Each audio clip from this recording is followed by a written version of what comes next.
Hello student, good morning. Today's topic name is Register Transfer Language.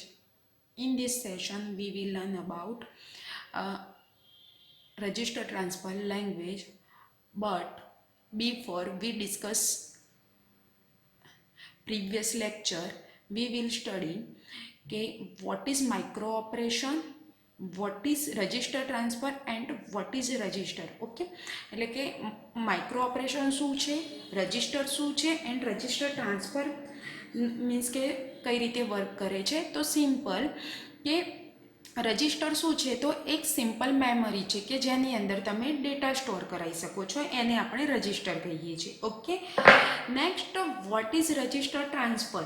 તો register transfer એટલે કે તમે એક રજિસ્ટરની અંદરથી બીજા રજિસ્ટરની અંદર ડેટા ટ્રાન્સફર કરો છો. કોઈક સિમ્બોલિક મીન્સ કે સિમ્બોલિક દ્વારા તમે ડેટા ટ્રાન્સફર કરો છો, એને આપણે રજિસ્ટર ટ્રાન્સફર કહીએ છીએ. એટલે કે સિમ્પલ લેંગ્વેજમાં આપણે કહીએ તો એક રજિસ્ટરની અંદરથી બીજા રજિસ્ટરમાં આપણે જે ડેટા ટ્રાન્સફર કરીએ છીએ એને આપણે રજિસ્ટર ટ્રાન્સફર કહી શકીએ છીએ.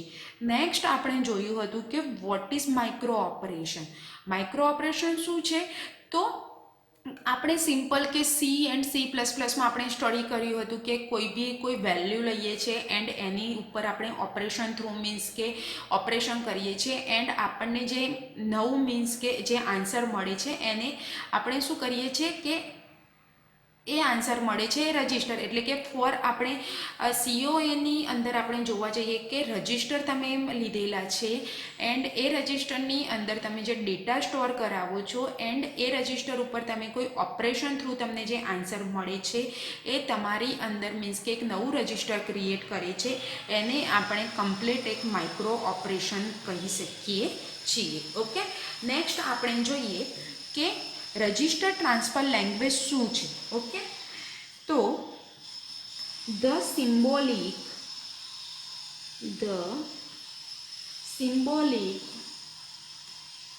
notation used to describe the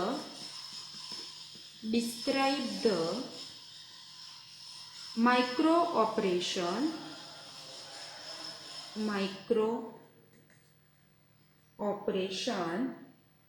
transfer among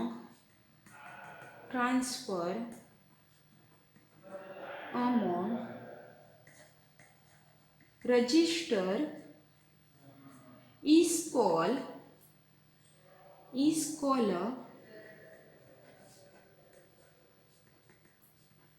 register transfer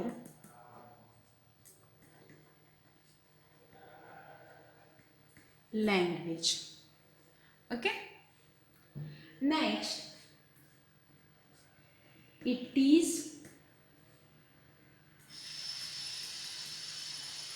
convenient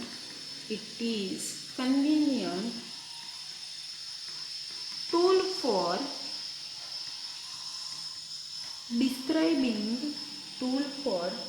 describing the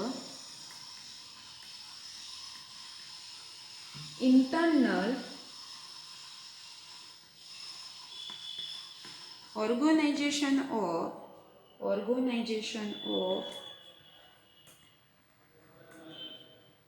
digital computers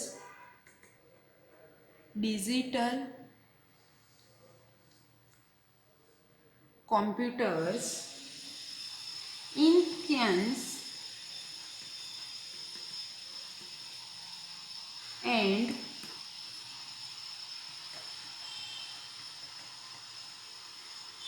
precise manners. It can also be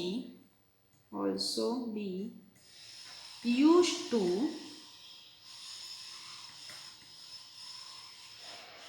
facilitate the design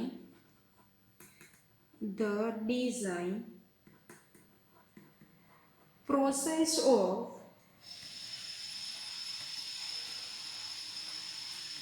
digital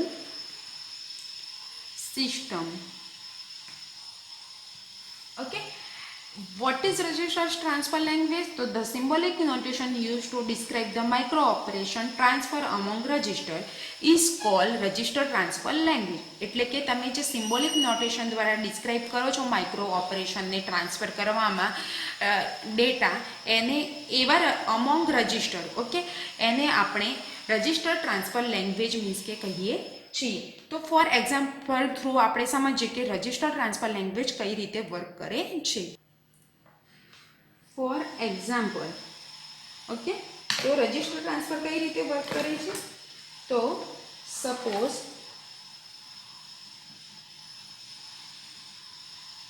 register R, okay, A and B are 1, okay, showing individual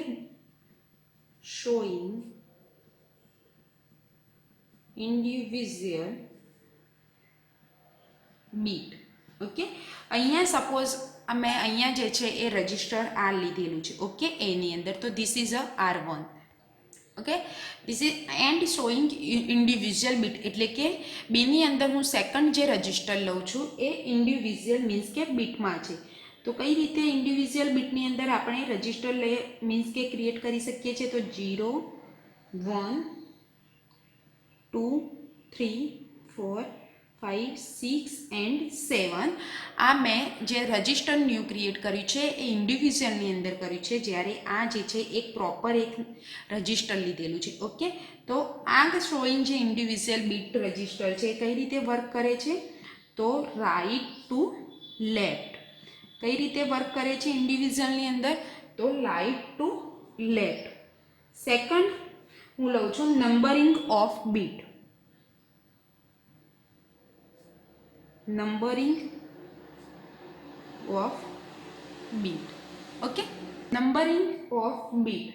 તો અહીંયા હું એક નવું register create કરું છું and this is a R2.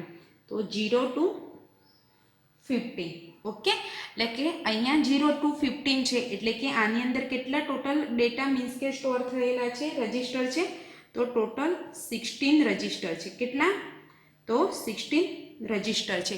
એક રજિસ્ટરની અંદર નંબરિંગ ઓફ બીટ 0 to 15 લીધેલું છે સેકન્ડની અંદર. તો ટોટલ કેટલા સ્ટોર થયેલા છે? તો 16 register. Okay, next divided into 2 parts. Divided into 2 parts. Okay,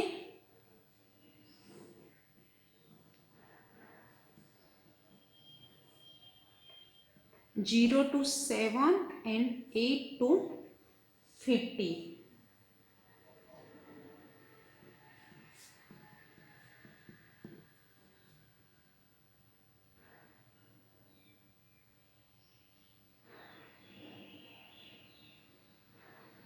okay, તો તમારું જે રજિસ્ટર છે એને મેં એક રજિસ્ટરને બે પાર્ટમાં ડિવાઇડેડ કરું છું. તો 0 to 7 એક રજિસ્ટર છે એન્ડ બીજું છે 8 to 50 છે.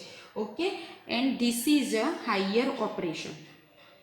This is a higher order byte and this is a lower order byte. Okay, એટલે કે બે પાર્ટ થયા. ફર્સ્ટ એ 0 to 7 રજિસ્ટર એન્ડ નેક્સ્ટ છે 8 to 15. ઓકે, એટલે કે 2 પાર્ટ્સની અંદર આપણે ડિવાઇડેડ કર્યું. એટલે કે જે 0 to 7 રજિસ્ટર છે લોઅર બીટમાં છે એન્ડ 8 to 15 છે એ શું છે? તો હાયર ઓર્ડર બીટની અંદર છે. ઓકે, એટલે કે એક રજિસ્ટરને તમે અલગ અલગ રીતે મીન્સ કે ટ્રાન્સફર કરી શકો છો. ફરીથી એક વખત સમજાવી દઉં. ફોર એક્ઝામ્પલ રજિસ્ટર ટ્રાન્સફર કઈ રીતે વર્ક કરે છે? તો it's divided into bits also and various parts also.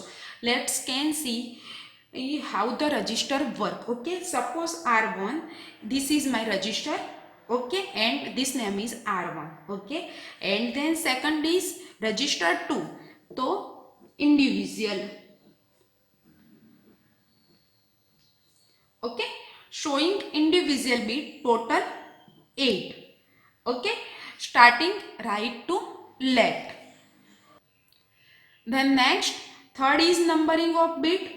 So this is a register 2 and this 0 to 15, it is total 16 register and this work is right to left. Okay, total 16 bits register. Okay, this is my 16 bit register. Next, second register and divided into two parts. Okay, then 0 to 7 and 8 to 15. Okay, PC એટલે કે L and higher એટલે કે this is a lower order byte and this is a higher byte. First part is 0 to 7 and next is 8 to 15 is એટલે કે that means divided into two parts. One register છે પણ એને મેં two પાર્ટ્સની અંદર register means કે divided કર્યા છે and then is lower and higher એટલે કે that means this PC register divided into two parts higher and lower level PC. Okay, this is how can organization in register of our computer organization. So during the register transfer language we can represent registration various way like this. Okay, એટલે કે how can આપણા પીસીની અંદર means કે કોમ્પ્યુટરની અંદર organization register transfer language means કે એ રીતે ઓર્ગેનાઇઝેશન કરેલી હોય છે કે we can represent this register various like this એટલે કે આપણે એને અલગ અલગ રીતે મીન્સ કે રિપ્રેઝન્ટ કરી શકીએ છીએ. Next,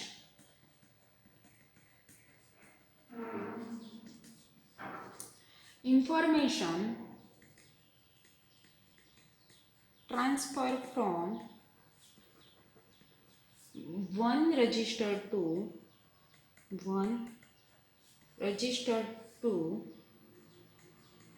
another is designated in symbolic from by means of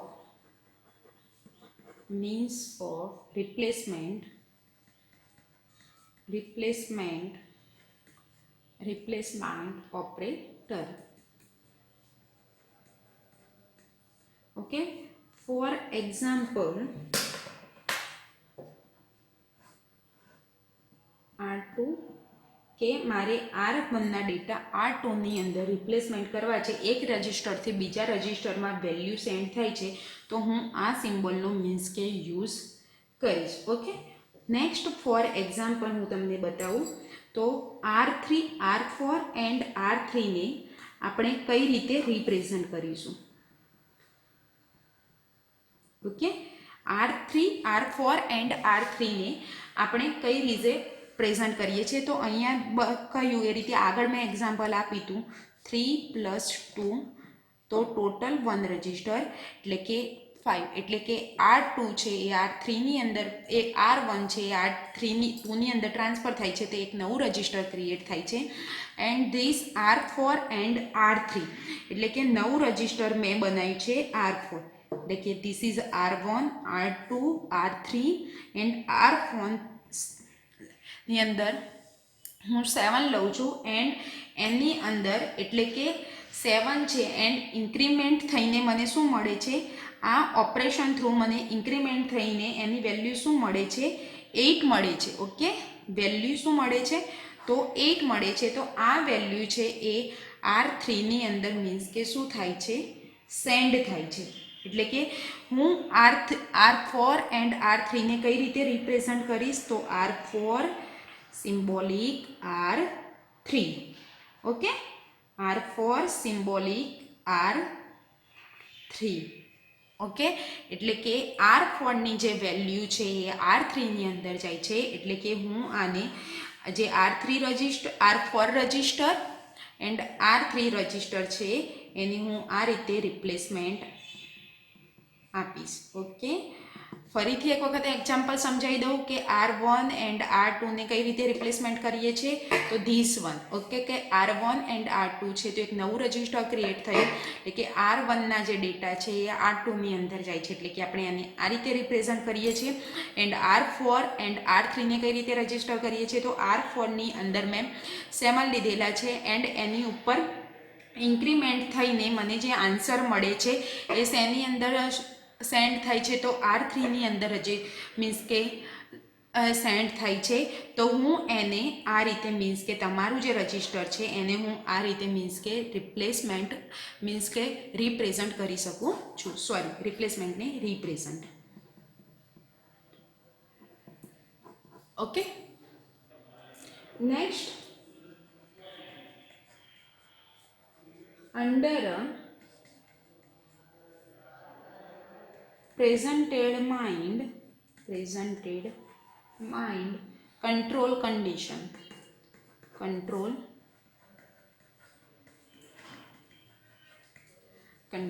okay.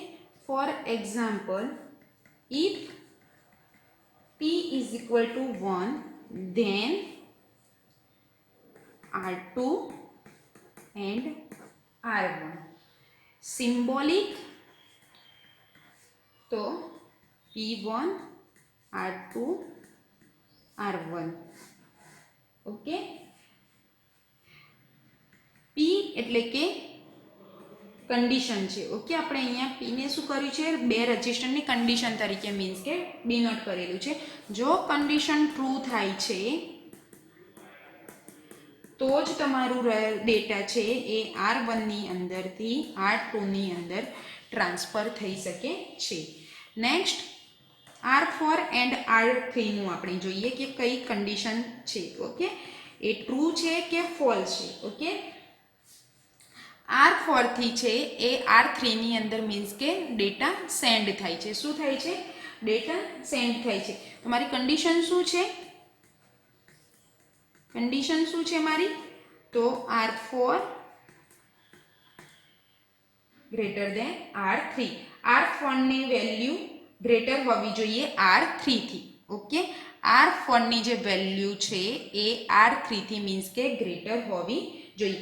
એટલે કે આગળ આપણે R4માં સી કન્ડિશન લીધી હતી, 7, કે ગ્રેટર હતી, ગ્રેટર દેન R3. કારણ કે R3ની વેલ્યુ શું હતી, R મીન્સ કે R3ની વેલ્યુ શું હતી, તો 5. એટલે કે હું આને ટ્રાન્સફર કરી શકીશ. તો P is equal to R4 is equal to R3.